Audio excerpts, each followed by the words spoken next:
നമ്മൾ സന്നിധാനത്തേക്ക് പോയി, നിലയ്ക്കലേക്ക് പോയി. ഇനി നമുക്ക് പോകേണ്ടത് എരുമേലിയിലേക്കാണ്. മിഥുൻ അയ്യപ്പൻ അവിടെ നിന്ന് ചേരുന്നുണ്ട്. മിഥുൻ, നമുക്കറിയാം കഴിഞ്ഞ കുറച്ച് നാളുകളായി ശബരിമലയിൽ ഉണ്ടാകുന്ന ചില വിഷയങ്ങൾ, അല്ലെങ്കിൽ കഴിഞ്ഞ മണ്ഡലകാലം നമുക്കാർക്കും മറക്കാൻ കഴിയില്ല. കാരണം തിരക്ക് നിയന്ത്രിക്കാൻ കഴിയാതെ കുട്ടികളടക്കം നിലവിളിക്കുന്ന ഒരു സാഹചര്യം ഉണ്ടായിരുന്നു. പക്ഷേ അതെല്ലാം മറന്നുകൊണ്ട് ഈ ഒരു മണ്ഡലകാലം മനസ്സിൽ അയ്യനെ മാത്രം ഓർത്തുകൊണ്ട് അവിടേക്ക് എത്തുന്ന ഭക്തജനങ്ങൾ എത്രത്തോളമാണ് എരുമേലി സജ്ജമായിരിക്കുന്നത്?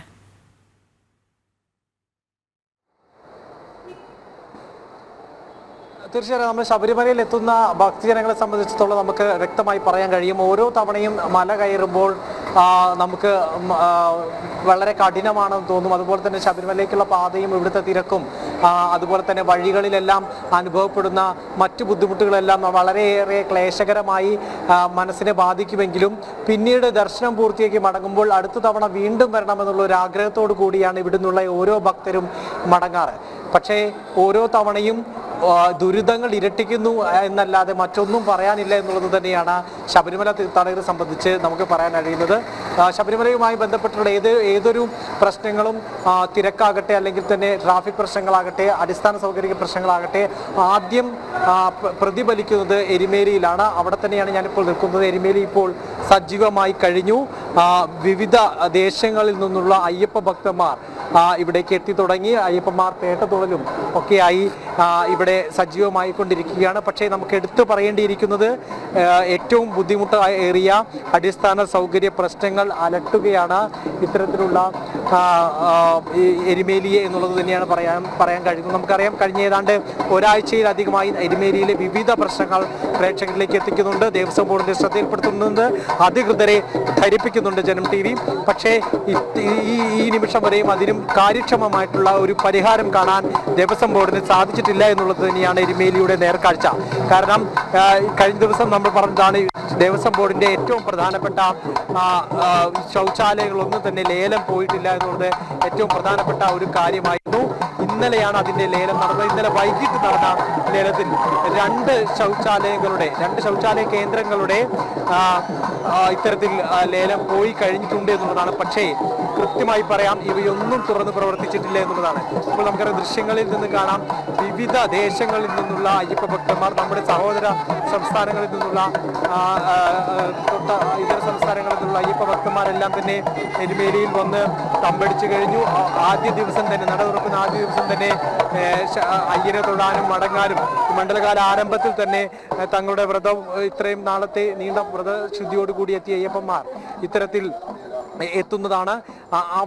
അവരെ ഉൾക്കൊള്ളുന്നതിന് വേണ്ടിയിട്ടുള്ള യാതൊരു സൗകര്യങ്ങളും ഇവിടെ സജ്ജമായിട്ടില്ല എന്നുള്ളത് തന്നെയാണ് നമുക്ക് പറയാൻ കഴിയുന്നത്. നമുക്ക് ഈ എരുമേലി ക്ഷേത്രത്തിന്റെ കവാടത്തിനകത്തേക്ക് പ്രവേശിക്കാം. ഇപ്പോൾ ഭക്തജനങ്ങൾ അവിടെ പേട്ട തുള്ളുന്നതും ഒക്കെയുള്ള കാഴ്ചകളാണ് ഇപ്പോൾ പ്രേക്ഷകർ കണ്ടുകൊണ്ടിരിക്കുന്നത്. ഇതിനകത്ത് എടുത്തു പറയേണ്ട ഏറ്റവും വലിയ കാര്യങ്ങൾ എന്ന് പറയുന്നത്, നേരത്തെ പറഞ്ഞ പോലെ തന്നെ ശൗചാലയത്തിന്റെ പ്രശ്നങ്ങളായിരുന്നു, പാർക്കിങ്ങിന്റെ പ്രശ്നങ്ങളായിരുന്നു. പാർക്കിങ്ങിന്റെ ഏറ്റവും പ്രധാനപ്പെട്ട ഒരു പ്രശ്നം എന്ന് പറയുന്നത്, ഇത്തവണ പുതിയ ചില പരിഷ്കാരങ്ങൾ കൊണ്ടുവരുന്നിട്ടുണ്ട്. പുതിയ പാർക്കിംഗ് കേന്ദ്രങ്ങൾ, ഹൗസിംഗ് ബോർഡിന്റെ അടക്കമുള്ള ഈ സ്ഥലത്ത് ഏതാണ്ട് 6.5 ഏക്കറോളം സ്ഥലത്ത് പുതിയ പാർക്കിംഗ് സംവിധാനങ്ങൾ ഏർപ്പെടുത്തുമെല്ലാം സജ്ജമാക്കിയിരുന്നു. പക്ഷേ അങ്ങോട്ടുള്ള പാതകൾ ഒരിക്കലും ആ പാർക്കിംഗ് ഗ്രൗണ്ടിന് ഉതകുന്നതല്ല. കൂടുതൽ ഗതാഗത കുരുക്കിന് ഇടവെക്കുന്ന തരത്തിലാണ് അവിടുത്തെ സജ്ജീകരണങ്ങൾ എന്നുള്ള ഒരു വിമർശനവും ഇതോടകം തന്നെ ഉയർന്നിട്ടുണ്ട്. പക്ഷേ നമുക്ക് എടുത്തു പറയാം, പ്രശ്നങ്ങളും ശൗചാലയ പ്രശ്നങ്ങളും എല്ലാം തന്നെ എരുമേലിയെ വലിയ രീതിയിൽ അലട്ടുന്നുണ്ട് എന്നുള്ളത് തന്നെയാണ് ഏറ്റവും പ്രധാനപ്പെട്ട കാര്യം. മറ്റൊന്ന്, ഇപ്പോൾ നമുക്ക് ഈ ദൃശ്യങ്ങളിൽ കാണുന്ന അയ്യപ്പ ഭക്തർ, നമുക്കറിയാം ഈ പേട്ട തുള്ളുന്ന ദൃശ്യങ്ങളാണിത്. അവിടെ അവർ പേട്ട തുള്ളലിന് വേണ്ടി ഉപയോഗിക്കുന്ന വിവിധ വസ്തുക്കളുണ്ട്. പ്രത്യേകിച്ച് ആചാരപരമായി ഉപയോഗിക്കുന്ന വസ്തുക്കളാണ് അവ. അതായത് ശരക്കോല്, അതുപോലെ തന്നെ ഗദ, കച്ച പോലുള്ള സംവിധാനങ്ങൾ. ഇവയ്ക്കെല്ലാം വലിയ രീതിയിലുള്ള തുകയാണ് ഈടാക്കിയിരുന്നത്. ഇതിൻ്റെ വില ഏകീകരിക്കണമെന്ന നീക്കവും പല വിധത്തിലുള്ള പ്രതിബന്ധങ്ങൾക്കിടയിലും അത് മുന്നോട്ട് പോയിക്കൊണ്ടിരിക്കുകയാണ്.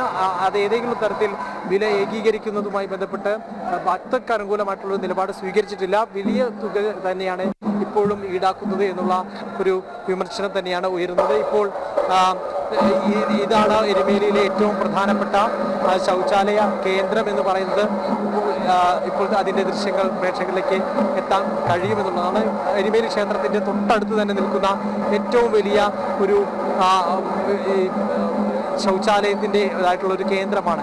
പക്ഷേ അതെല്ലാം അടഞ്ഞു കിടക്കുന്നു. അവിടേക്ക് ഭക്തജനങ്ങൾക്ക് പ്രവേശിക്കാൻ കഴിയാത്ത രീതിയിൽ അത് അടച്ചു കിടക്കുക തന്നെയാണ് ചെയ്തത്. നമുക്ക് ഒരു വർഷം കയ്യിലുണ്ടായിരുന്നു ഇത്തരത്തിൽ ലേലം നൽകാനും കരാറുമാരുമായി ധാരണയിലെത്താനും, അല്ലെങ്കിൽ കരാറ് പോയിട്ടില്ലെങ്കിൽ അത് സ്വയമേവ ഏറ്റെടുത്ത് ഭക്തർക്ക് അനുകൂലമായി തന്നെ അത് തുറന്നു കൊടുത്തുകൊണ്ട് ഭക്തരെ ഏറെ ബുദ്ധിമുട്ടിക്കാതെ അത് തുറന്നു കൊടുത്തുകൊണ്ട് അവരെ മുന്നോട്ട് നയിക്കേണ്ടത്, അവർക്ക് വേണ്ട സൗകര്യങ്ങൾ ഒരുക്കേണ്ടത് ദേവസ്വം ബോർഡാണ്. പക്ഷേ കരാറുകൾ പോയില്ല എന്നുള്ള കാരണം കൊണ്ട് ഇന്ന് ആദ്യ ദിവസങ്ങളിലേക്ക് കടക്കുമ്പോഴും ഈ ശൗചാലയ കോംപ്ലക്സുകളെല്ലാം തന്നെ അടഞ്ഞു കിടക്കുന്ന ഒരു കാഴ്ച തന്നെയാണ് എരുമേലിയിൽ നിന്ന് കാണാൻ കഴിയുന്നത്. അത്തരത്തിൽ നിരവധി ആയിട്ടുള്ള പ്രശ്നങ്ങൾ ഈ അലട്ടിക്കൊണ്ടിരിക്കുകയാണ് ഇത്തവണത്തെ ഈ ഒരു ആദ്യ ദിവസങ്ങളിലേക്ക്, മണ്ഡലകാല ആരംഭത്തിൻ്റെ ആദ്യ ദിവസങ്ങളിലേക്ക് കടക്കുമ്പോൾ നമുക്ക് പറയാൻ കഴിയുന്നത്. ഒപ്പം തന്നെ ഈ പേട്ടതുള്ളലുമായി ബന്ധപ്പെട്ട് പേട്ടതുള്ളി കഴിഞ്ഞാൽ ഭക്തർ കുളിക്കുന്ന ഒരു കേന്ദ്രമാണ് ഈ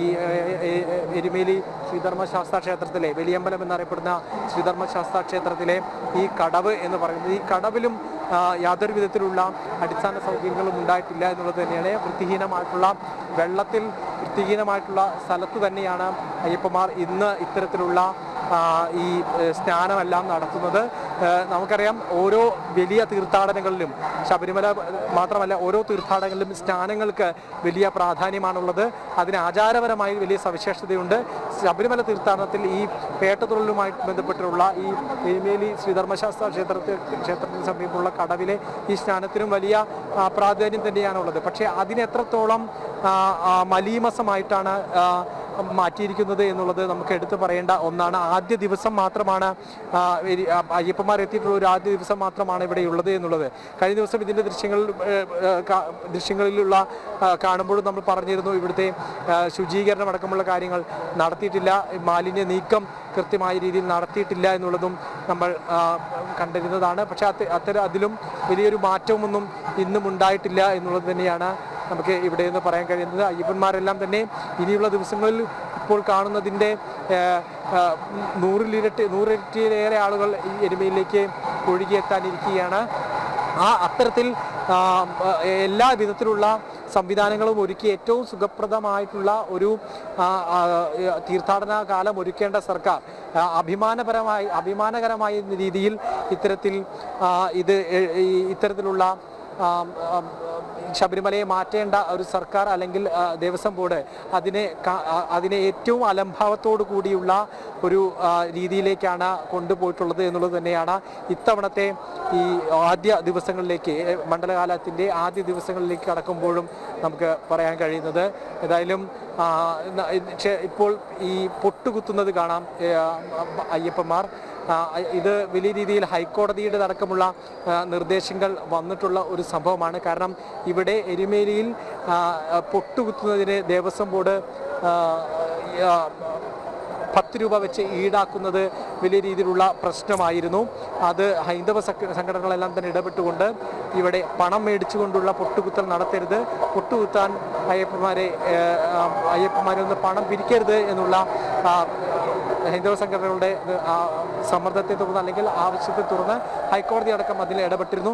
പക്ഷേ അതിനെ തുടർന്ന് ദേവസ്വം ബോർഡ് സ്ഥാപിച്ച, അഡ്മിനിസ്ട്രേറ്റീവ് ഓഫീസർ സ്ഥാപിച്ച ഒരു ബോർഡാണ് ഇതിലുള്ളത്. ഇതിൽ പറഞ്ഞിരിക്കുന്നത് ബഹുമാനപ്പെട്ട ഹൈക്കോടതി ഉത്തരവനുസരിച്ച് ക്ഷേത്ര നടപ്പന്തലിലും കോമ്പൗണ്ടിലും പൊട്ടുകുത്തൽ നടത്തുവാൻ ആരെയും അനുവദിക്കില്ല. മിഥുൻ അയ്യപ്പൻ അവിടെ നിന്ന് കാട്ടിത്തരുന്ന 2 മനോഹര കാഴ്ചകൾ. ഒന്ന്, അവിടെ ജനങ്ങൾ എത്തുന്നു, പേട്ട തുള്ളുന്നു.